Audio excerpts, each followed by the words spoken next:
Hello everyone, फिर से एक बहुत इंटरेस्टिंग सा न्यू चाइनीज ड्रामा लेकर आई हूँ। तो चलो जल्दी से वीडियो को लाइक कर दो और अगर अभी तक आपने चैनल को सब्सक्राइब ना किया हो तो प्लीज कर लो। तो ड्रामा की स्टार्टिंग होती है हमारी फीमेल लीड शू के साथ, जिसकी स्टेप मॉम ने उसे किसी ओल्ड मैन को बेच दी होती है पैसों के लिए और उन्होंने शू को ड्रग दे दी होती है। शू उनसे कहती है कि मॉम आप ऐसा कैसे कर सकती है, तो वो कहती है कि मैं तुम्हारी सगी मॉम नहीं हूँ, तुम्हें क्या लगता है मैंने तुम्हें किस दिन के लिए पाली थी, इसी दिन के लिए। और फिर ये ओल्ड मैन शू के क्लोज जा रहा होता है, पर तभी वो उसके सर पे बोतल से मारती है और यहाँ से भाग जाती है। और तभी हम इस होटल में हमारी मेल लीड को देखते हैं, जिसका नाम जो है। वो अपनी प्ले बॉय वाली इमेज बनाने के लिए होटल में दो लड़कियों को अपने साथ लाया होता है और जैसे उसकी ग्रैंडमा की कॉल आती है तो वो इन्हें पैसा देकर यहाँ से के लिए बोलता है। और तभी जो को उसकी ग्रैंडमा कॉल करके इस बारे में चिल्लाने लगती है कि आखिर वो ये सारी हरकतें करेगा तो कौन लड़कियों से शादी करेगी। तो जो कहता है कि ग्रैंडमा ये तो अच्छी बात है ना, वैसे भी मेरा शादी करने का कोई प्लान नहीं है। इतने में हम यहाँ शो को देखते हैं जो कि उस ओल्ड मैन से बचते हुए भाग रही होती है और वो यहाँ जो से टकरा जाती है जो कि उसे गिरने से बचाता है। फिर जैसे वो आदमी यहाँ पर जो को देखता है तो वो डर के यहाँ से भाग जाता है क्योंकि जो बहुत ही पावरफुल फैमिली से बिलोंग करता है और बहुत ही अमीर है। जो यहाँ से जाने लगता है कि तभी शूज का हाथ पकड़ती है और उसे कहती है कि मेरी हेल्प कर दो और फिर उसे किस करने लग जाती है। जो बहुत ज्यादा शॉक होता है और उसे कहता है कि क्या तुम्हारी एज हो चुकी है, तो वो हाँ कहती है। फिर दोनों ही किस करते हुए होटल रूम में आ जाते हैं और साथ नाइट स्पेंड कर लेते हैं। फिर हम डायरेक्ट एक महीने बाद देखते हैं कि शू यहाँ हॉस्पिटल गई होती है और डॉक्टर उसका चेकअप करके उसे बताता है कि वो प्रेग्नेंट हो गई है और उसके ट्विंस होने वाले। शू बहुत ज्यादा शॉक होती है और वो डॉक्टर से अबॉर्शन की बात करती है। तो डॉक्टर इस बारे में डिस्कस करने के लिए उसे अपनी फैमिली को बुलाने के लिए कहता है।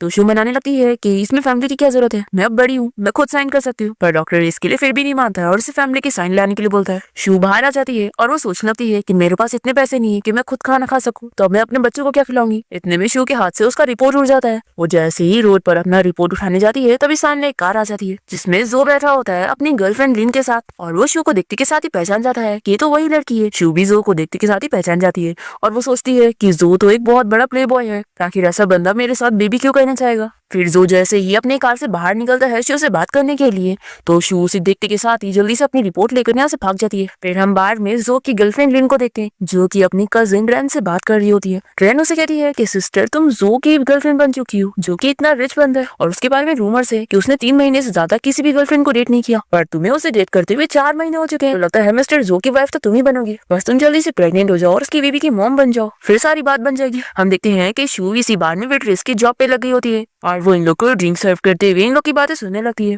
लिन कहती है कि मैं तो उसकी वाइफ बनना चाहती हूँ लेकिन मैं क्या ही कर सकती हूँ, वो मेरे क्लोज ही नहीं आता है और उसने मुझे कभी किस नहीं किया और मैंने सुनी हूँ कि उसने आज तक किसी और लड़की को भी किस नहीं किया है क्योंकि शायद वो एक बहुत बड़ा जर्मोफोब है। शू ये सुनकर अपनी और जो की किस को याद करने लगती है और गलती से वो वाइन को ग्लास में डालते हुए गिरा देती है। तो लिन शू को स्लैप मारते हुए उसे चिल्लाने लगती है कि तुम्हें पता भी है मैं कौन हूँ, आखिर तुमने मेरे ऊपर वाइन कैसे गिराई। तभी मैनेजर यहाँ पर आकर शू को चिल्लाने लगता है और कहता है कि तुम अपने आप को समझती क्या हो, और फिर ये से तुरंत ही नील डाउन करवा देता है और कहता है कि अब भी मिस लिन से माफी मांगो। और मैनेजर लिन को मनाने लगता है कि प्लीज आप इस बारे में मिस्टर जो को मत बताना, नहीं तो हमारे बाहर का बिजनेस खराब हो जाएगा। लिन कहती है कि अच्छी बात है कि तुम्हें पता है कि मैं कौन हूँ, तो अब तुम्हें ये भी पता होना चाहिए कि तुम्हें मुझे खुश करने के लिए अब क्या करना चाहिए। तो मैनेजर यहाँ पर शू से कह देता है कि तुम्हें मैं फायर कर रहा हूँ। शू ये सुनते के साथ ही लिन को मनाने लगती है कि मिस लिन आप मुझे माफ कर दो और प्लीज मुझे यहाँ से फायर मत करो, मुझे इस जॉब की जरूरत है।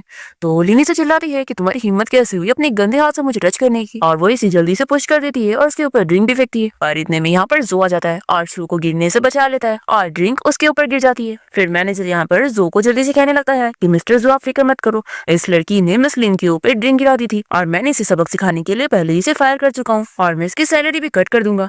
तभी लिन आकर जल्दी से जो को बताने लगती है कि तुमने ये ड्रेस मेरे लिए खरीदे थे और देखो इस लड़की ने सब खराब कर दी। ऐसा बोलकर ही जैसे ही जो का हाथ पकड़ने लगती है तभी वो उसे दूर करता है और वो अपने फ्रेंड चीमो से कहता है कि तुम्हें पता है ना गार्बेज को डस्टबिन में होना चाहिए। तभी मैनेजर कहने लगता है कि मिस्टर जो मुझे पता है ये लड़की एक गार्बेज है और मुझे इसे यहाँ पर हायर करना ही नहीं चाहिए था, मैं इसे अभी यहाँ से निकाल देता हूँ। फिर लिन भी यहाँ पर शू को गार्बेज कह रही होती है तो शू यहाँ से जाने लगती है, पर तभी जो जल्दी से उसका हाथ पकड़ के कहता है कि तुम यहाँ से भाग कैसे सकती हो। और फिर जो का फ्रेंड चीमो यहाँ बार के मैनेजर को फायर कर देता है और गार्ड्स उसे पकड़ के यहाँ से लेकर चले जाते हैं। फिर लिन तो जल्दी से पलट जाती है और जो से कहने लगती है कि हाँ उस जैसे बंदे को तो फायर कर ही देना चाहिए था, चलो तुम जल्दी से अंदर चलो, मेरे फ्रेंड्स तुम्हारा वेट कर रहे हैं। और वो फिर से उसका हाथ पकड़ने जाती है पर जो उसका हाथ दूर करता है और उसे समझा देता है कि अब मेरी और तुम्हारी रिलेशनशिप यहीं पर ही खत्म होती है। लिन तो सुनकर शॉक हो जाती है और जो उसी के सामने से शू का हाथ पकड़ के उसे यहाँ से लेकर चला जाता है, पर तभी शू जो को रोकती है और कहती है कि मेरा हाथ छोड़ो, मुझे अपना बैग लेना है और अपने घर जाना है। तो जो यहाँ पर अपने फ्रेंड से बैग मंगवाता है और फिर शू को लेकर रूम में जाता है और फिर अपनी जैकेट उतार कर उसके क्लोज जाने लगता है। तो ये कहती है कि तुम क्या चाहते हो।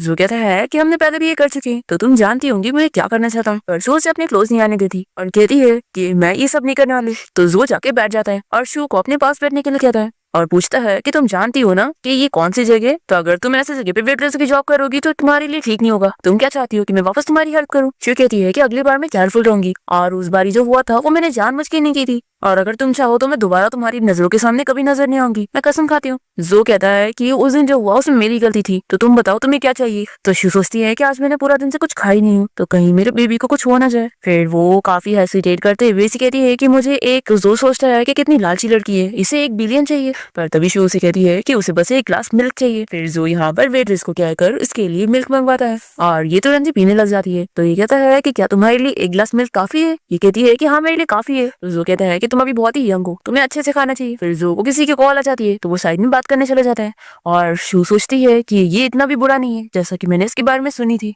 शायद ये मेरे बच्चे को एक्सेप्ट कर ले। जो अपनी कंपनी के किसी एम्प्लॉय से बात कर रहा होता है और वो बात करते हुए यहाँ पर शू को देखने लगता है, तो ये डर जाती है कि क्या इसे मेरे बच्चे के बारे में पहले पता लग गया। पर जो तो प्रोजेक्ट के बारे में बात कर रहा होता है और वो अपने एम्प्लॉय से कहता है कि मेरी फैमिली ऐसी बेकार चीज को कभी एक्सेप्ट नहीं करेंगी। और शू इसकी बातें सुनकर सोचती है कि शायद वो उसके बेबी के बारे में बात कर रहा है कि उसकी फैमिली कभी एक्सेप्ट नहीं करेगी। जो इस चीज से डील करने के लिए अपने एम्प्लॉय को बोलता है, तो शू सोचती है कि ये मेरे बच्चे को अबॉर्ट करना चाहता है। फिर ये जल्दी से रिपोर्ट को वापस अपने पॉकेट में रख लेती है और इसे ऐसे घबराता हुआ देखकर जो तो सोचता है कि इसे ठंडी लग रही है, तो वो उसे अपनी जैकेट से कवर कर देता है। यहाँ पर जो का फ्रेंड आ जाता है और उसे बताता है कि उसकी ग्रैंडमा उसे ढूंढ रही है, वो भी बहुत जल्दी में। तो जो कहता है कि ठीक है फिर मैं जाता हूँ और तुम इस लड़की से डील कर लो, और ये अपने फ्रेंड को समझा देता है कि इस लड़की को जो भी चाहिए तुम इसे दे देना, और ऐसा बोलकर वो चला जाता है। तो इसका फ्रेंड सोचता है कि जो आज तक कोई भी लड़की के साथ रिलेशन में नहीं रहा है और उसने बस जानबूझ के अपनी खुद की रेपुटेशन खराब किया है कि वो एक प्ले बॉय है, और इस लड़की को वो शायद सच में लाइक करता है तभी उसकी इतनी केयर कर रहे हैं। फिर जो का फ्रेंड यहाँ पर शू से कहता है कि मैं डायरेक्ट पॉइंट पे बात करता हूँ,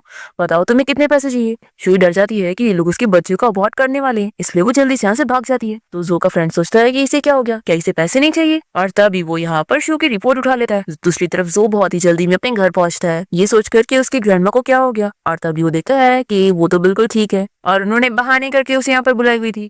जो कहता है कि ग्रैंडमा मुझे आपकी ट्रिक मालूम चल गई है, आप बार बार यही करती हैं। उसकी ग्रैंडमा उसे चिल्लाती है और नील डाउन होने के लिए बोलती है। तो जो पूछता है कि ग्रैंडमा इस बार मैंने क्या किया, तो ग्रैंडमा कहती है कि तुमने क्या नहीं करे हो, और फिर वो उसकी और शू की फोटो दिखाती है और कहती है कि आखिर तुम इतनी छोटी लड़की के साथ ये सब कैसे कर सकते हो, तुमने हमारी फैमिली का नाम खराब करके रख दिया। जो नील डाउन हो जाता है और अपनी ग्रैंडमा से मार खाने के लिए तैयार होता है। तो ग्रैंडमा कहती है कि तुमने इतनी आसानी से अपनी गलती मान ली। तो कहता है कि ग्रैंडमा पास्ट में तो मैंने कोई गलती नहीं किया था, लेकिन इस बार मुझे सच में गलती हुई है। तो ग्रैंडमा भी इसे मानने लगती है और कहती है कि मुझे लगता था कि तुम अब तक होश में नहीं हो और तुम्हें एक दिन होश आ जाएगा और तुम शादी कर लोगे, और फिर भी तुमने मेरी बात नहीं मानी और तुम इतनी छोटी लड़की के साथ ऐसे कैसे कर सकते हो, तुम्हें पता भी है तुमने लॉ का रूल तोड़ा है। तो कहता है कि ग्रैंडमा वो छोटी नहीं है, उसकी एज हो चुकी है। इतने में यहाँ पर जो का फ्रेंड चीमो आ जाता है और वो ग्रैंडमा को बताने लगता है कि ओल्ड मैडम आपकी ग्रैंड चिल्ड्रन आने वाले, वो लड़की प्रेग्नेंट है, और अगर आपको मेरी बात पे यकीन नहीं हो रहा तो ये लो रिपोर्ट देख लो। फिर ग्रैंडमा तो रिपोर्ट देखने के बाद बहुत ही खुश हो जाती है। फिर जो जल्दी से रिपोर्ट ले लेता है और देखने लगता है। ग्रैंडमा तो यहाँ पर गॉड से प्रे करने लगती है कि उन्होंने उनकी विश पूरी कर दी है और उनकी ग्रैंड चिल्ड्रन उन्हें दे दी, पर जो इस पर बिलीव नहीं करता, वो कहता है कि ये रिपोर्ट फेक हो सकती है। ग्रैंडमा जो को ऑर्डर देने लगती है कि मैं नहीं जानती, मेरे ग्रैंड चिल्ड्रन बाहर ऐसे नहीं रह सकते, तो तुम अभी जाकर मेरे ग्रैंड चिल्ड्रन को घर लेकर आओगे और मेरी ग्रैंड डॉटर इन लॉ को भी। तो कहता है कि वो आपकी ग्रैंड डॉटर इन लॉ नहीं है। तो जो की ग्रैंडमा कहती है कि मैं नहीं जानती हूँ, अब उसके पास हमारी जो फैमिली का खून है, तो वो ही इस फैमिली की फ्यूचर डॉटर इन लॉ होगी, और तुम कल ही जाकर उस लड़की के साथ मैरिज सर्टिफिकेट लोगे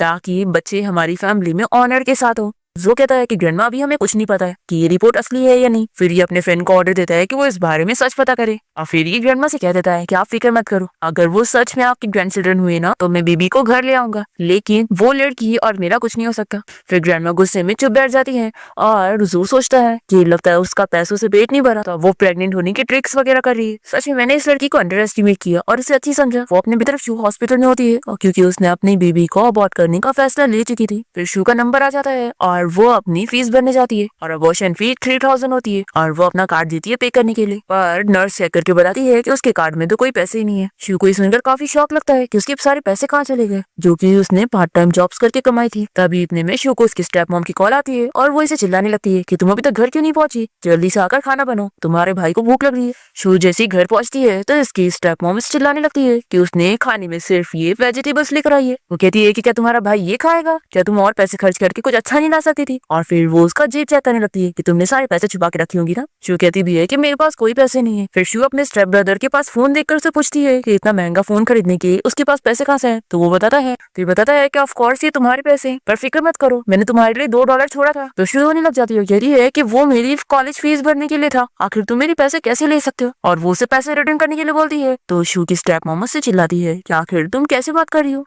शू अपनी मॉम को भी बनाने लग जाती है कि वो उसके भाई को बोलकर उसके पैसे दिलवा दे, क्योंकि वो उसने लोन ली थी और उसे भरने पड़ेंगे। तो इसकी स्टेप मॉम और स्टेप ब्रदर मिलकर उसे ब्लेम करने लगते हैं कि उन लोगों को तो इससे और पैसे चाहिए थे और ये तो बहुत ही कम है। तो अब वो लोग उसे बेचने के लिए लेकर जाते हैं और उसे कोई डॉक्यूमेंट पे साइन भी करने के लिए बोलते हैं ताकि उसे बेच सके। पर शू साइन करने के लिए नहीं मानती और वो बता देती है कि वो प्रेग्नेंट है। तो ये सुनकर उसकी स्टेप मॉम से और चिल्लाने लग जाती है कि आखिर वो ऐसा कैसे कर सकती है, ऐसे वो उसका फायदा कैसे उठाएंगी और उससे पैसे कैसे कमाएंगी। ये लोग शू से पूछ लगते हैं कि तुम्हारे बच्चे का डैड कौन है। शू का ब्रदर कहता है कि मॉम ये बहुत अच्छा आइडिया है, हमें उस आदमी से ब्राइड प्राइस के पैसे लेने चाहिए और बच्चे के भी। तो शू की स्टेप मॉम से धमकी देती है कि उसे बताना ही पड़ेगा कि उसके बच्चे के डैड कौन है। दूसरी तरफ हम जो के फ्रेंड को देखते हैं जो की रिपोर्ट लेकर आता है और उसकी ग्रैंडमा को बताता है कि सच में वो लड़की प्रेग्नेंट है और उसके ट्विंस होने वाले। ग्रैंडमा खुश हो जाती है और कहती है कि देखा, सच में वो मेरे ग्रैंड चिल्ड्रन है, अगर अब तुम उन्हें घर नहीं लाओगे तो तुम भी घर नहीं आ सकते। फिर जो अपनी फ्रेंड से पूछता है कि उस लड़की के बारे में क्या पता चला, वो कहाँ पर है।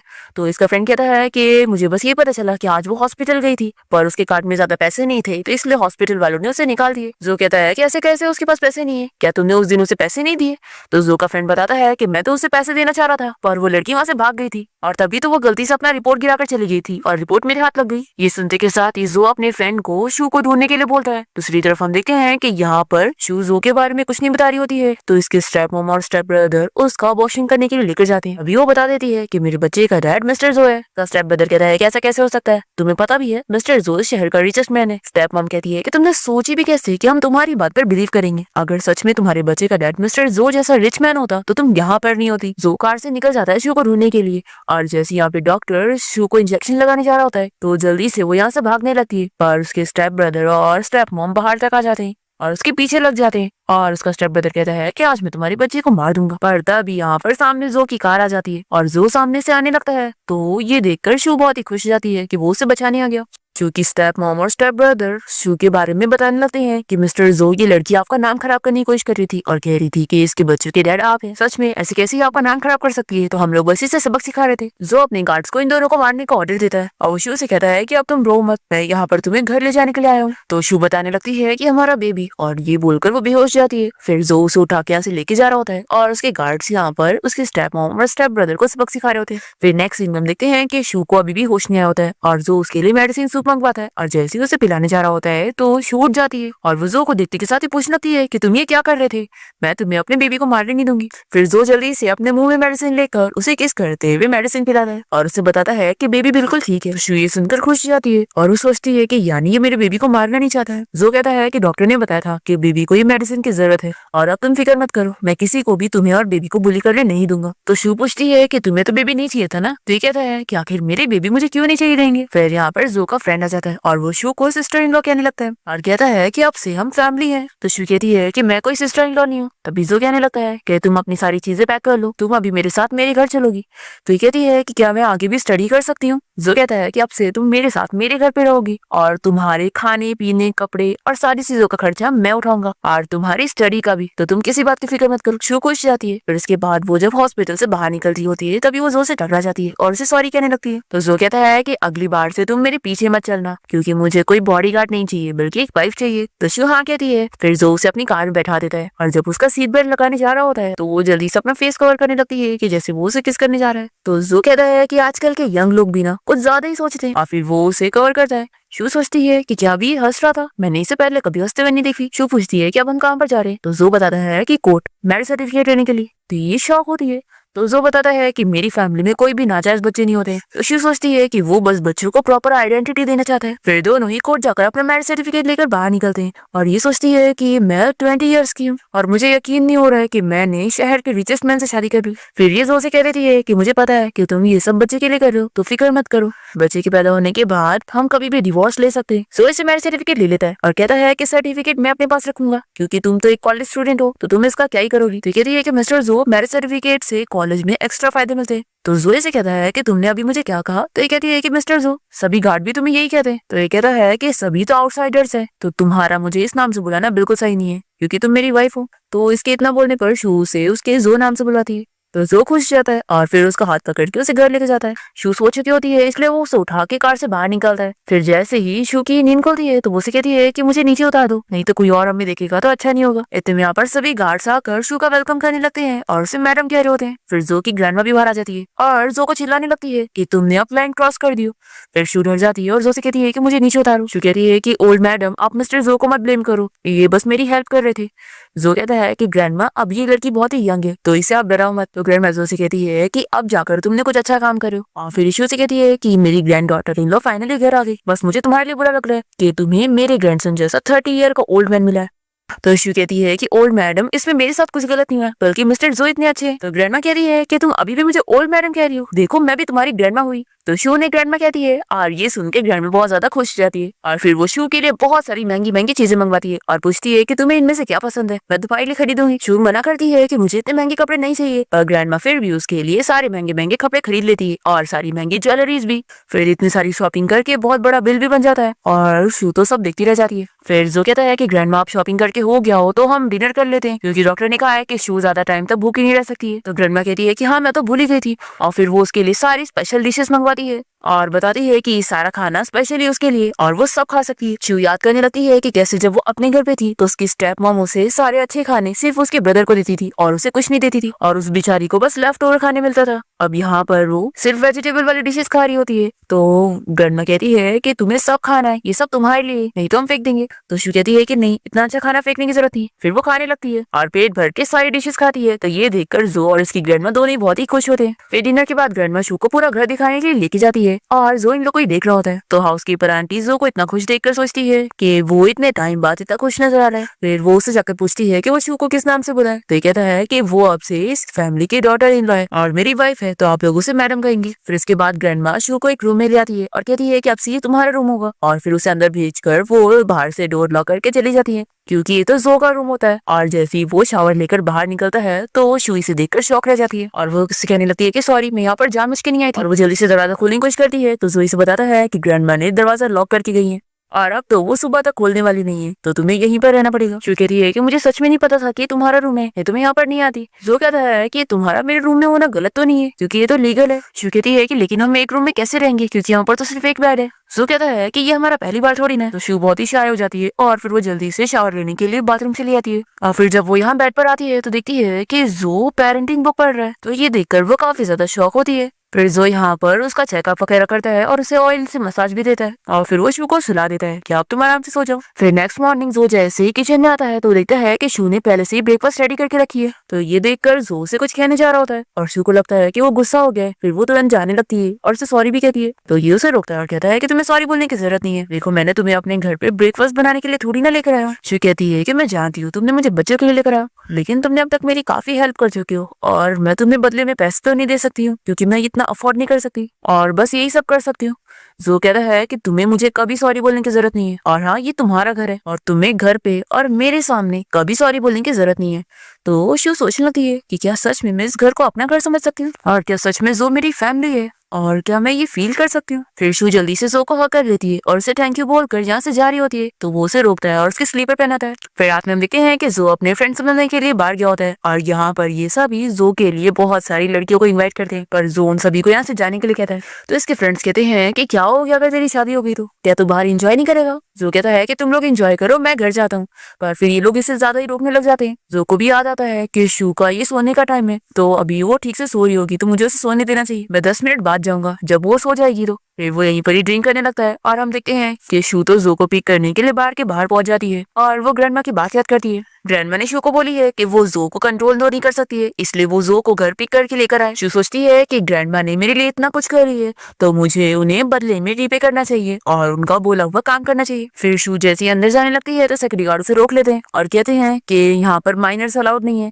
तो शू कहती है कि अब मैं 20 ईयर्स की हूँ और बड़ी हूँ, आप लोग मेरा आईडी देख सकते हैं। तो ये लोग कहते हैं कि अच्छा तो तुम कॉलेज कर लो और ऐसे ड्रेसअप हो क्या आई हो, तो जरूर यहाँ पर सेल के लिए आई होंगी। शू कहती है कि बिल्कुल नहीं, मैं यहाँ सेल के लिए नहीं आई हूँ, मैं अपने हस्बैंड को ढूंढने आई हूँ। पर ये सिक्योरिटी गार्ड तो इसे परेशान करने लग जाते हैं और कहते हैं कि हम तुम्हें अंदर नहीं जाने देंगे। फिर शू जल्दी से जो को कॉल करने लगती है तो ये लोग इसका फोन भी छीन लेते हैं और कहते हैं कि अच्छा तो तुम अपने हस्बैंड को कॉल करने जा रही हो, तो ठीक है हम लोग तुम्हारे हस्बैंड से ही बात कर लेते हैं। जो जैसे ही हेलो कहता है तो ये लोग फोन में जो का नाम पढ़ते हैं और डर के फोन ही गिरा देते हैं। तो दूसरा सिक्योरिटी गार्ड कहता है कि तुम डर क्या रहा है, तूने सच में इस लड़की की बात पर बिलीव कर लिया। आखिर मिस्टर जो ऐसे शेमलेस लड़की के हस्बैंड थोड़ी ना होंगे, वो इतना रिचेस्ट मैन है। शू कहती है कि मैं कोई झूठ नहीं बोलती हूँ, मेरा हस्बैंड सच में मिस्टर जो है। पर फिर भी ये लोग बिलीव नहीं करते और शू को परेशान करी जा रहे होते हैं। तो शू जल्दी से इन लोगों को चकमा देकर अंदर भागने लगती है। फिर ये लोग उसके पीछे जाते हैं और उसका मुंह बंद करते हुए उसे पकड़ लेते हैं ताकि वो बिल्कुल आवाज ना कर पाए। और इतने में यहाँ पर जो शू को ढूंढते हुए लिफ्ट से बाहर आ जाता है। तो जो को देखकर सिक्योरिटी गार्ड तो डर जाते हैं और शू जल्दी से जो के पास आ जाती है। फिर इसके बाद ये दोनों सिक्योरिटी गार्ड जो से माफी मांग रहे होते हैं कि उन लोग को सच में नहीं पता था कि ये उसकी वाइफ है, नहीं तो वो लोग उसके साथ ऐसे रेट नहीं करते। जो का फ्रेंड शू का बदला निकालने के लिए इन लोगों को मारता है और फिर गार्ड्स इनको मार मार के इनके कपड़े भी निकाल के बाहर फेंक देते हैं। और फिर जो के सभी फ्रेंड्स शू को देखकर उसे पूछते हैं कि क्या यही तुम्हारी वाइफ है, यानी कि हमारी सिस्टर इन लो, ये तो सच में बहुत ही यंग है, क्या तुम लोग की मैरिज सर्टिफिकेट रियल भी है या नहीं।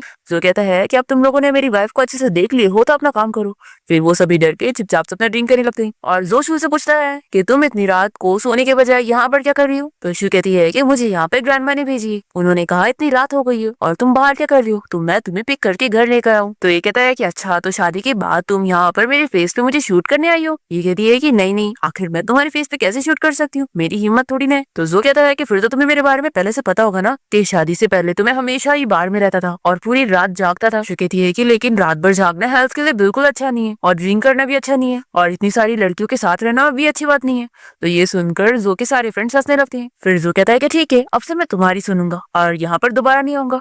तो शू शॉक हो जाती है और कहती है कि तुम मेरी सुनोगे। जो उसका फेस पकड़ता है और कहता है कि मेरी वाइफ रात के 12 बज चुके हैं, तो हम दोनों का जागना अच्छा नहीं है ना, तो हमें घर चलना चाहिए। फिर शू जो को लेकर यहाँ से जाने लगता है तो उसके सारे फ्रेंड्स उसे बाय कर रहे होते हैं। तभी सी वो यहाँ पर आ जाता है और जो से कहता है कि तुम इतनी जल्दी जा रहे हो। जो कहता है कि अभी तुम्हारे पास वाइफ नहीं है ना, तो तुम क्या ही समझोगे, चलो अब रात से सेट हो। और फिर जो शू का हाथ पकड़ के उसे साथ में बाहर लेकर जाता है। फिर नेक्स्ट डे हम देखते हैं कि जो घर से निकल रही हो फिर नेक्स्ट डे देखते हैं कि शू घर से निकल रही होती है कॉलेज जाने के लिए और तभी यहाँ पर जो अपनी कार लेकर आ जाता है। तो शू पूछती है कि तुम यहाँ पर क्या कर रहे हो। जो बताता है कि मैं तुम्हें कॉलेज लेके चलने आया हूँ और हर दिन मैं ही तुम्हें छोड़ने जाया करूंगा। फिर ये कहती है कि ठीक है। तभी यहाँ पे ग्रैंडमा भी आ जाती है। तो शू कहती है कि ग्रैंडमा आप भी सुबह इतनी जल्दी क्यों उठ गई। तो ग्रैंडमा कहती है कि आज तुम कॉलेज के लिए जा रही हो, तो आखिर मैं तुम्हें छोड़ने कैसे नहीं आती। शू कहती है कि ग्रैंडमा फिक्र मत करो, मैं अपना भी ख्याल रखूंगी और बेबी का भी। तो ग्रैंडमा कहती है कि नहीं, मुझे फिर भी तुम्हारी बहुत फिक्र है। ये बताओ क्या तुम्हारा बैग बहुत हैवी है, तो मैं किसी को अरेंज कर दूं तुम्हारा बैग पकड़ने के लिए और मैं तुम्हारे कॉलेज की कैंटीन में अच्छा न्यूट्रिशियस खाना अरेंज करवा देती हूँ ताकि तुम्हें अच्छे से खाने को मिले। जो कहता है कि ग्रैंडमा क्यों ना मैं पूरा कॉलेज ही इसके लिए खरीद दूं। तो ग्रैंडमा कहती है कि क्या तुम ऐसा कर सकते हो। तो शू हंसने लगती है और कहती है कि ग्रैंडमा मुझे लेट हो रहा है, तो आप फिक्र मत करो, घर आने के बाद मैं आपके साथ ही टाइम स्पेंड करूंगी। और फिर वो बैग उठकर जाने लगती है। तो ग्रैंडमा कहती है कि अपना ख्याल रखना और इजो से कहती है कि तुम शू का ख्याल रखना। फिर जो शू को कॉलेज के बाहर ले आता है और उसे साथ अंदर भी लेके जा रहा होता है।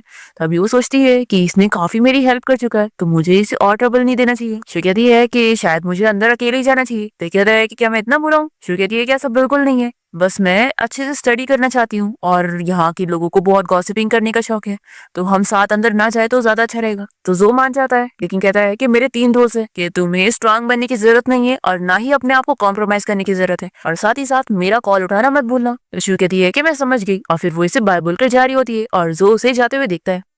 तभी यहाँ पर लिन की कजिन रैन आई होती है और ये जो को देखकर सोचती है कि ये यहाँ पर क्या कर रहा है। फिर ये देख लेती है कि शू से ही देख रही है और वो उसे देख रहा है। फिर रैन शू को परेशान करने के लिए कॉलेज से मिले हुए उसके पैसे को यूज करके उसे नेकलेस खरीद लेती है और अपनी फ्रेंड्स को दिखा रही होती है और बताती है कि ये मैंने उन पैसों से खरीदी हूँ जो कॉलेज के गरीब स्टूडेंट को मिलता है, लेकिन उन गरीबों को पैसे खर्च करना थोड़ी ना आता है, तो इससे अच्छा मैंने इसे अपने ऊपर खर्च करी। तो इसके फ्रेंड्स तो बड़े खुश हो रहे होते हैं कि उसने बड़ा ही अच्छा काम किया। तभी इतने में यहाँ पर शू आ जाती है और वो बहुत ही खुश होती है कि अच्छा हुआ कॉलेज से गरीब स्टूडेंट के लिए पैसे मिलते हैं, मैं इससे अपनी ट्यूशन फीस भर सकती हूँ। पर जैसे ही खोलती है तो इसके अंदर पैसे होते ही नहीं है, तो ये बहुत ज्यादा शॉक हो जाती है और फिर ये रैन और उसके फ्रेंड्स की बातें सुन लेती है कि पैसे रैन ने ले लिए। फिर शू को जो की बात याद आती है कि उसने इसे बोला था कि तुम अपने आप को कॉम्प्रोमाइज मत करना। फिर ये डायरेक्टली रैन के पास जाकर उसे पूछ लेती है कि मेरे पैसे तुमने लिए ना, तो वो भी मान जाती है कि हाँ मैंने तुम्हारे पैसे लिए। फिर रैन के फ्रेंड्स भी उसका साथ दे रहे होते हैं और शू से कहते हैं कि ये पैसे रेंट ने ली थी, तो अब ये रेंट के हुए। शू कहती है कि रुको, मैं अभी जाकर प्रिंसिपल से बात करती हूँ कि ये पैसे गरीब स्टूडेंट के लिए थे या फिर तुम्हारे लिए। फिर शू जैसे यहाँ से जाने लगती है तो रैन अपने फ्रेंड्स को इशारा करती है और ये लोग जल्दी से दरवाजा बंद कर लेते हैं। तो शू रैन से पूछती है कि आखिर इसका क्या मतलब है, तुम क्या करना चाहती हो। रैन कहती है कि अगर तुमने इस बार में प्रिंसिपल को कुछ भी बताई तो मैं तुम्हें कल कॉलेज से निकलवा दूंगी। तो शू इन सभी को चिल्लाने लगती है कि तुम लोग बहुत अमीर हो, तुम लोग पहनते होंगे बहुत अमीर कपड़े और महंगी ज्वेलरीज वगैरह, तुम्हें तो इन पैसों की बिल्कुल जरूरत नहीं है और ये पैसा हम जैसे गरीब स्टूडेंट की जरूरत है, तो आखिर तुम लोग इससे अपनी डिजायर पूरी करने के लिए इस पैसों को कैसे ले सकते हो। रैन कहती है कि तुम गरीब स्टूडेंट मरो या जियो, इससे आखिर मेरा क्या। तो शू यहाँ से जाने करती है तो रैन कहती है कि इसे पकड़ो। फिर रैन के फ्रेंड्स उसे बताते हैं कि शू ने सेम वैसी ही नेकलेस पहनी है जैसा उसके पास है। तो रैन जल्दी से शू का नेकलेस ले लेती है और ये लोग देखते हैं कि ये तो सच में रियल लग रहा है, क्या इसने कहीं से चुरा के लेकर आई है। तो रैन कहती है कि हाँ, इसने जरूर कहीं से चुरा के लाई होगी। शू कहती है कि मैंने कोई चोरी नहीं की और ये मेरा है। तो रैन नहीं मानती है और कहती है कि तुम लोग इसकी अच्छे से तलाशी लो, क्या पता इसके पास और चोरी का सामान निकलेगा। फिर लोग शू को बुली करे जा रहे होते हैं और उसकी सारी बैग वगैरह भी खोलकर सारी चीजें नीचे गिरा देते हैं। तभी रैन उसमें एक मेडिसिन देकर पहचान जाती है और शू से कहती है कि क्या तुम प्रेग्नेंट हो। और फिर याद करती है कि आज जो से छोड़ने आया था, लेकिन ये सोचती है कैसा कैसा हो सकता है, जो जैसा रिच बंदा इस गरीब लड़की को कैसे लाइक करेगा। फिर शू यहाँ पर इन लोगों से अपना हाथ छुड़ा लेती है और रैन को चिल्लाने लगती है कि तुम लोग लिमिट क्रॉस कर रहे हो। रैन कहती है कि तुम बताओ कि तुम्हारे पास इतने महंगे कपड़े और महंगे ज्वेलरीज वगैरह कैसे है, क्या तुमने बाहर किसी रिच बंदे को फंसाई हुई हो, तभी तो तुम प्रेग्नेंट भी हो। शू कहती है कि मैं प्रेग्नेंट हूँ, इसका तुमसे क्या लेना देना है। फिर सभी लोग कहने लगते हैं कि अब तो शू को कॉलेज से निकाला जाएगा। रैन कहती है कि तुम प्रिंसिपल के पास जाना चाहती थी ना, तो चलो चलते हैं और फिर देख लेते हैं कि प्रिंसिपल तुम्हारी ये सारी हरकतें देखने के बाद तुम्हें फिर भी यहाँ पर रहने देंगे या फिर तुम्हें अभी इसी वक्त निकाल देंगे। और फिर लोग जबरदस्ती से पकड़ के प्रिंसिपल के ऑफिस में लेकर जाते हैं और पुश कर देते हैं। और तभी शू यहाँ पर लिन को देखती है जो कि प्रिंसिपल के साथ थी और लिन भी शू को देखकर पहचान जाती है और सोचती है कि तो वही लड़की है ना जिसकी वजह से जो ने मेरे साथ ब्रेकअप कर लिया था।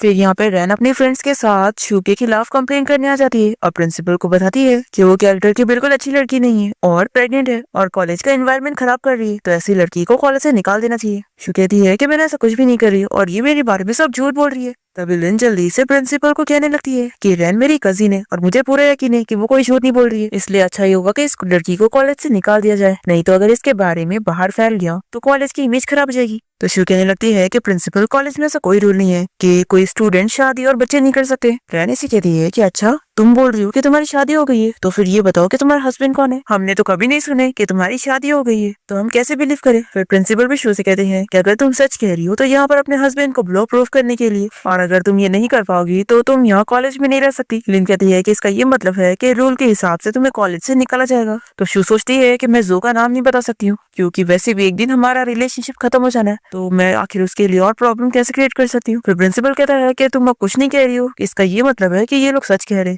फिर तो मैं अभी तुम्हें कॉलेज से निकाल रहा हूँ। और वो उसका डॉक्यूमेंट उसके मुंह पे फेंक के मारते हैं। शू तो बहुत ज्यादा शॉक हो जाती है। इतने में यहाँ पर जो आ जाता है और कहता है कि आखिर तुम इसे कैसे निकाल सकते हो। और फिर वो जल्दी से शू को उठाता है और उसे पूछता है कि क्या तुम ठीक हो, तो कहती है कि हाँ। फिर प्रिंसिपल जो से बहुत ही अच्छे से बात कर रहा होता है और उसे कहता है कि आप यहाँ पर बिना बताए कैसे आ गए। मिस्टर जो, अगर आपने पहले बताया होता कि आप यहाँ पर आने वाले तो मैं आपका वेलकम करने के लिए जाता। जो कहता है कि प्रिंसिपल आप ही ने तो मुझे यहाँ पर बुलाया है ना, इसलिए मैं यहाँ पर आया हूँ। तो प्रिंसिपल कहते हैं कि आप कैसे मजाक कर रहे हैं, मैंने आपको कब बुलाया। जो कहता है कि आप ही ने तो कहा था कि इस लड़की का हस्बैंड यहाँ पर आना चाहिए, इसलिए मैं यहाँ पर आया हूँ। ये सुनकर लिन शॉक हो जाती है और पूछने लगती है कि क्या वो सच कह रहा है। तो जो कहता है कि हाँ, मैं शू का लीगल हस्बैंड हूँ और उसके होने वाले बच्चे का डैड भी। और फिर अब वो प्रिंसिपल से पूछता है कि क्या अभी भी आप इसे निकाल रहे हैं। तो लिन जो को चिल्लाती है कि आखिर तुम इसके बच्चे के डैड कैसे हो सकते हो, मैं तो इससे काफी ज्यादा अच्छी हूँ। जो कहता है कि तुम इससे ज्यादा अच्छी नहीं हो, बल्कि मैं इसका कंपैरिजन तुमसे कभी कर ही नहीं सकता। फिर लिन को बहुत ही गुस्सा आती है और ये शू को स्लैप मारने आ रही होती है। इतने में प्रिंसिपल इसे स्लैप लगाता है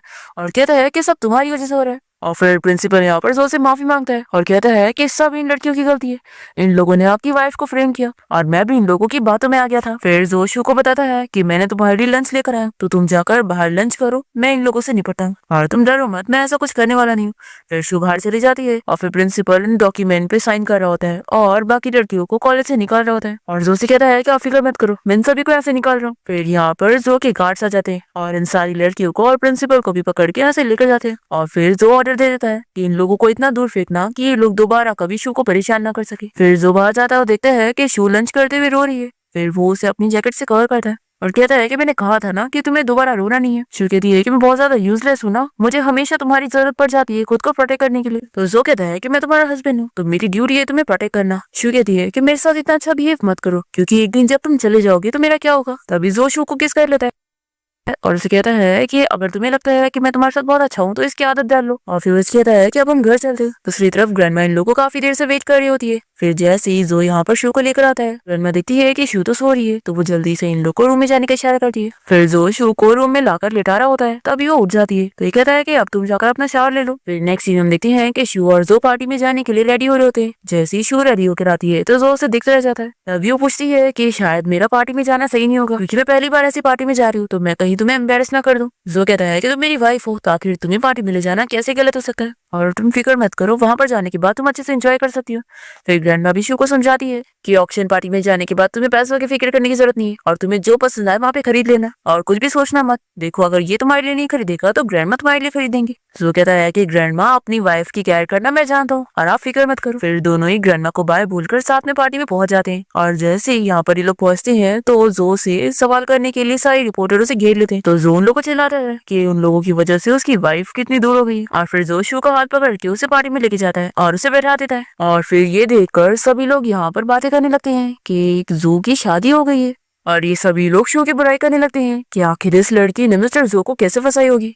फिर कुछ लोग कहते हैं कि नहीं, मिस्टर जो इस लड़की के लिए सीरियस थोड़ी ना होंगे, और इन लोगों ने बस बच्चे के लिए इसे रखे, क्योंकि इस लड़की के पास तो कोई रिंग भी नहीं है। जो यहाँ कॉल पे बात कर रहा था पर वो इन लोग की सारी बातें सुन लेता है, तो इसे बहुत बुरा लगता है। फिर शू भी सोचने पड़ जाती है कि हाँ, मुझे अपनी जगह हमेशा याद रखनी चाहिए। तो सभी से कहता है कि किसने कहा कि मेरी वाइफ के पास वेडिंग रिंग नहीं है। और फिर वो सभी के सामने अपनी रिंग निकाल कर शू को पहना देता है। फिर ऑक्शन इवेंट स्टार्ट हो जाता है और सारी ज्वेलरीज पे बिडिंग वगैरह लगना स्टार्ट होती है, और जो सारी ज्वेलरीज को शू के लिए खरीद लेता है और सभी लोग बस देखते रह जाते हैं। फिर वो शू से कहता है कि अब तुम थक गई होगी ना, तो हम लोग घर चलते हैं। और फिर ये सभी को बताता है कि मेरी वाइफ को नींद आ रही है तो हम लोग घर जा रहे हैं, तो अब मैं बाकी की चीजें आप लोगों को खरीदने के लिए छोड़ रहा हूँ। ऐसा बोलकर वो शू को लेकर चला जाता है। फिर नेक्स्ट सीन में हम शू की स्टेप मॉम और स्टेप ब्रदर को देखते हैं, जो कि इस न्यूज को देख लेते हैं कि कैसे रिचेस्ट मैन जो अपनी वाइफ शू के साथ ऑक्शन पार्टी में गया हुआ है। ये देखकर इन लोगों को बहुत ही गुस्सा आती है कि शू कितने मजे कर रही है और हम लोग यहाँ इस हाल में पड़े हुए। इन लोग को बहुत ही गुस्सा आती है कि ऐसे कैसे वो रिचेस्ट मैन से शादी करने के बाद हमें यहाँ कुछ फायदे नहीं देगी। फिर यहाँ पर लिन और रैन भी आ जाती है जेल से भागकर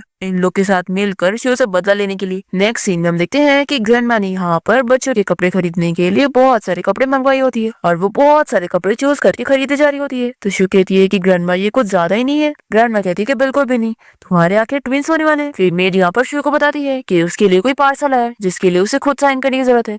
तो शो पार्सल लेने के लिए बाहर जाती है और देखती है कि यहाँ पर उसका स्टेप ब्रदर है। वो उसे दिखाता है कि उसने बॉक्स में उसकी मॉम की अस्थियां लाए। ये देखकर वो शॉक हो जाती है और उसे चिल्लाने लगती है कि तुम आखिर इसके साथ क्या करने वाले हो। तो कहता है कि मैं क्या ही करूंगा, मैं यहाँ पर तुम्हारी मॉम को दिखाने के लिए कर आया हूँ कि तुम कितनी अच्छी लाइफ जी रही हो। शू कहती है कि अगर तुमने यहाँ पर कुछ भी करने की कोशिश की ना तो मैं किसी को भी बुला लूंगी और फिर तुम यहाँ से बच के नहीं जा पाओगे। तो कहता है कि बुला लो, मैं भी देखता हूँ कि मुझे पकड़ने के लिए कोई जल्दी आता है या फिर ये चीज जल्दी फूटती है। शू डर जाती है और कहती है कि ऐसा मत करना, बताओ तुम्हें क्या चाहिए। तो इसका स्टेप ब्रदर कहता है कि मुझे $10 मिलियन चाहिए और तुम्हें सारे पैसे बताए हुए एड्रेस पर लाने होंगे। अगर तुम नहीं लाओगी तो फिर तुम जानती हो मैं क्या करूंगा। शू कहती है कि इतने सारे पैसे आखिर 10 मिलियन में कहाँ से लाऊंगी, इतने पैसे मैं तुम्हें नहीं दे सकती। तो कहता है कि तुम फूल हो या फिर फूल बनने का प्रिटेंड कर रही हो, तुम्हारी शादी अब रिचेस्ट मैन के साथ हुई है, तो 10 मिलियन तो तुम्हारे लिए कुछ भी नहीं होनी चाहिए। तो शू कहती है कि वो पैसे मेरे थोड़ी ना जो के हैं, तो आखिर मैं तुम लोगों को इतने सारे पैसे एक बारी में कैसे दूंगी। तो ये कहता है कि फिर उसके पास कार्ड भी तो है ना और ज्वेलरी भी तो है, मैं नहीं जानता कि तुम किस तरीके से हमें पैसे दोगी, बस कल तक हमें पैसे मिल जाने चाहिए। फिर यहाँ पर जो बाहर आ जाता है और शू से कहता है कि तुम्हें इतना टाइम क्यों लग रहा है। हम देखते हैं कि शू का स्टेप ब्रदर यहाँ से जा सका होता है